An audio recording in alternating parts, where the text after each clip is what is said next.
五紅湯健脾胃、補血氣、安神助眠，適合血氣不足嘅虛弱人士。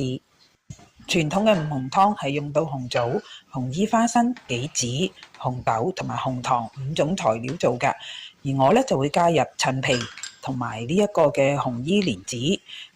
陳皮同蓮子都能夠增強個健脾胃嘅功效，蓮子咧更加可以加強個安神嘅功效啦。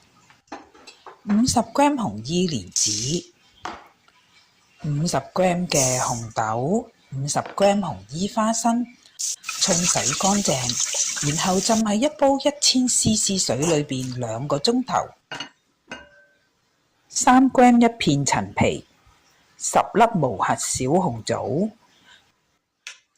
蓋好大火煮滾，滾起之後攪動一下食材，蓋好轉細火煮1個鐘頭。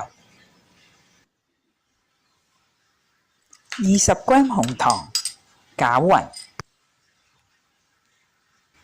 10g 乾杞子，蓋好，再煮10分鐘就做好啦。